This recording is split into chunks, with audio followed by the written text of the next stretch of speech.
Hi guys, welcome to the channel. My name is Irene. I know that so many of you have been hearing so much updates on the immigration, and a lot of you have been reaching out to me to make sure that what you guys are reading or what they are posting is exactly what the immigration UK office mean. Today I am going to make a lot of clarifications on the immigration updates that have been going around. People have been twisting things, people have been saying so many things about the dependent aspect, and I am here to talk to you guys to let you know clearly what they mean by certain things on the UKVI page. So many people have been asking me, Irene, please, I don't understand what these people mean by this dependent stuff, stopping dependent, and then those on health and care visa will not be coming with their dependent, blah blah blah blah blah blah. Okay, guys, I know that there are some rumors, and I know people are going to still add so many pepper and just to spice things up.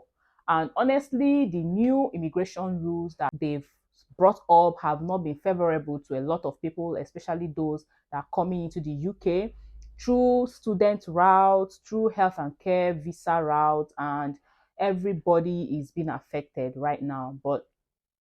We still but we hope that maybe along the line things might still get better. The UK Home Office, they might have a rethink on some of these things as they've done, because when you talk about the salary, they said for those skilled workers that are coming in, that they have to be earning as high as £38,000 per year. And I'm like, hello, that is too much. But they've reviewed it and now they are back.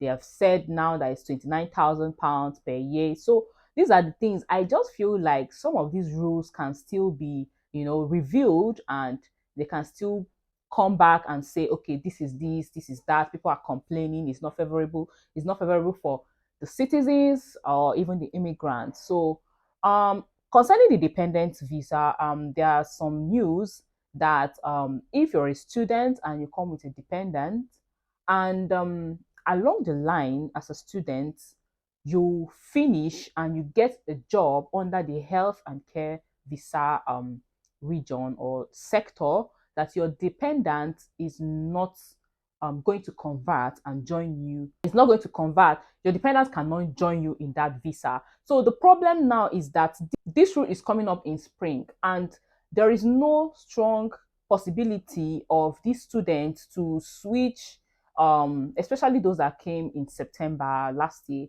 There is no possibility of a student to switch into another visa that is not student visa, and this is going to be a problem. And even if the student switches, which you must finish your studies to do so, that will be like around that kind of September, October.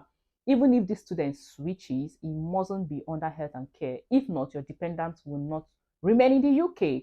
And now, if the dependents get a sponsorship under health and care visa, fine and good, because it doesn't affect the student. The student still has a student visa. Like, I don't even know why these things are the way they are, but it's just to tell you that these people want to cut down net migration by all means. And it's really very disheartening that somebody have traveled this far to come to the UK and is already like settled, trying to make ends meet and build his or her life, and these immigration rules just keep coming up and keep distorting people. But I believe that if the dependent start looking for a job from now till April, turn around, things can change, and then maybe move into the new visa, waiting for when the students, which is the main applicant, finishes. And then even postgraduates, guys, we're not even talking about postgraduates. The only problem now is the timing, because if you look at it, April is coming before your main applicants, which is the student, will finish. So by April, what are you going to be doing? So that is why this thing is more like a problem, because left for me, once your main applicant, who is a student, switches visa and goes into postgraduate, let's assume he or she does not get COS, like sponsorship, and he switches under postgraduate. I believe so well that dependents, even though they've not said anything on this, dependents can join and switch into this postgraduate, but they haven't said anything. So what I'm saying in essence is that if you're a dependent and your main applicant is a student, please, I want you to be proactive. I want you to start working so tirelessly in getting a sponsored job in any sector now, because Dependents can get job in any sector, but the student cannot get job in under health and care sector. That is just the problem. A student can get a sponsored job in his or her own field. Let's say she's a nurse, or she's a pharmacist, or an engineer, or an accountant. That is fine and good.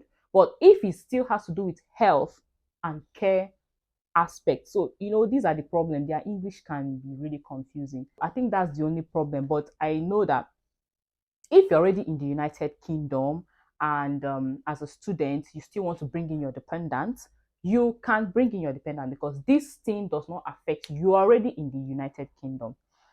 It's just for those coming in 2024, they can't bring their dependents. So I just want to make these things clear because I know that so many people even stopped the dependent stuff already. While they're already here, they were like, this is going to affect me already. Some even had to rush, bring their dependents as fast as they can before January. And I understand actually because you don't know how these people can just wake up and be like, see, this is it. That's actually a good move. So what I'm saying is that if you're already in the UK as a student and you still want to bring your dependent, the rule does not apply to you. You can bring in your dependent anytime you want, okay? So it's just that the dependent of a student who is already in the UK must get a sponsored job before spring. Otherwise, these new rules may apply by spring, and I don't know how it's going to turn out, but automatically you might end up going back to your home country. That is just the truth. Make sure that you are getting your job under your course, because any place you get your job and is not related to why you are in school, it's actually going to be a problem. You have to continue on that sector you get. So it's not just only care worker job that is available. There are so many jobs. If if you have watched my previous video, you will see where I gave you hints and places where you can find jobs, internship, graduate jobs, and so on and so forth. There are plenty of them. And also where you can find places or companies that can sponsor you if you're outside of the United Kingdom. All right, guys. I'll be ending this video here. And if you have a question, please throw it down in the comment section. And I also want you to let me know the other topics or other confusion you want me to talk about or discuss. Please do well to subscribe to this channel, give this video a thumbs up, and share to people around you, because this is going to notify YouTube to send my videos to so many other people, and so that I get to a wider crowd. I'll see you in my very next video. Have fun.